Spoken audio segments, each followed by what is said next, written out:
ರಾಜಕೀಯ ವಿಚಾರಕ್ಕೆ ಬರೋಣ. ನೋಡಿ, JP ನಡ್ಡಾ ಅವರು ಕರೆದಿದ್ರು ಕೂಡ ಹೋಗಿ ನಾನು ಮಾತಾಡಿದ್ದೇನೆ. ದೆಹಲಿ ಭೇಟಿ ಬಳಿಕ ವಿಪಕ್ಷ ನಾಯಕ ಆರ್ ಅಶೋಕ್ ಸ್ಪಷ್ಟನೆ ಕೊಟ್ಟಿರೋದು. ಅವರು ಕರೆದಿದ್ರು ಸಹ ನಾನು ಹೋಗಿ ಮಾತಾಡಿದ್ದೇನೆ. ಪಕ್ಷದಲ್ಲಿ ಒಟ್ಟಾಗಿ ಹೋಗಬೇಕು ಅನ್ನೋದು ನಮ್ಮ ಅಭಿಪ್ರಾಯ. ನಮಗೂ ಅದೇ ಇಚ್ಛೆ ಇದೆ. ವರಿಷ್ಠರ ತೀರ್ಮಾನಕ್ಕೆ ಅಂತಿಮವಾಗಿ ಎಲ್ಲರೂ ಕೂಡ ನಾವು ಬದ್ಧರಾಗಿರ್ತೀವಿ. ಪಕ್ಷದ ವಿದ್ಯಮಾನಗಳ ಬಗ್ಗೆಯೂ ಕೂಡ ಹೈಕಮಾಂಡ್ ಈಗಾಗಲೇ ಗಂಭೀರವಾಗಿದೆ. ಹೈಕಮಾಂಡ್ ನಾಯಕರು ಆದಷ್ಟು ಬೇಗ ತೀರ್ಮಾನವನ್ನು ತೆಗೆದುಕೊಂಡಿದ್ದಾರೆ. ಜೋಶಿ ಅವರ ನಿವಾಸದಲ್ಲಿ ಸಂಸದರ ಸಭೆ ನಡೆದ ಬಗ್ಗೆ ನನಗೆ ಯಾವುದೇ ಮಾಹಿತಿ ಇಲ್ಲ, ನನಗೆ ಅದರ ಬಗ್ಗೆ ಗೊತ್ತಿಲ್ಲ, ಅಲ್ಲೇನು ಚರ್ಚೆ ಆಯಿತು ಏನೋ ನನಗೆ ಗೊತ್ತಿಲ್ಲ, ಹೀಗಂತ ರಿಯಾಕ್ಷನ್ ಕೊಟ್ಟರು. ಇದರ ಜೊತೆಗೆ ನಾಳೆಯ ಕೋರ್ ಕಮಿಟಿ ಸಭೆಯಲ್ಲಿ ಏನು ಚರ್ಚೆ ಆಗುತ್ತೆ, ಏನು ಚರ್ಚೆ ಮಾಡಬೇಕು ಅದ್ರ ಬಗ್ಗೆಯೂ ಕೂಡ ನನಗೆ ಗೊತ್ತಿಲ್ಲ.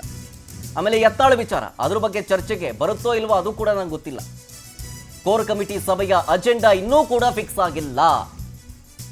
ಆದರೆ ಪಕ್ಷದ ಗೊಂದಲಗಳು ಈ ವಾರದಲ್ಲಿ ಬಗೆಹರಿಯಲಿವೆ, ಹೀಗಂತ ಸ್ಪಷ್ಟನೆ ಕೊಟ್ಟರು ವಿಪಕ್ಷ ನಾಯಕ ಆರ್ ಅಶೋಕ್.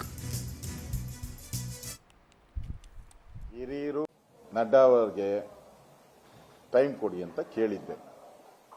ಅವರು ಇಂದಿನ ರಾತ್ರಿ ಸುಮಾರು 11:30ಗೆ ನನ್ನ ಮೆಸೇಜ್ ಬಂತು, ಬೆಳಗ್ಗೆ 10:00ಗೆ ಬರಬೇಕು ಅಂತ. ಅದಕ್ಕೆ ನಾನು ಹೋಗಿ ಭೇಟಿ ಮಾಡಿದೆ. ಸಮಯ ಕೊಟ್ಟಿದ್ರು, ಭೇಟಿ ಮಾಡಿದೆ. ಎಲ್ಲರೂ ಒಟ್ಟಿಗೆ ಹೋಗಬೇಕು ಅನ್ನೋದು ಮಾತಾಡಿದ್ದೇನೆ ಹೊರತು ಯಾರ ಪರವಾಗೂ ನಾನು ಮಾತಾಡಿಲ್ಲ, ಯಾರ ವಿರುದ್ಧವಾಗೂ ನಾನು ಮಾತಾಡಿಲ್ಲ.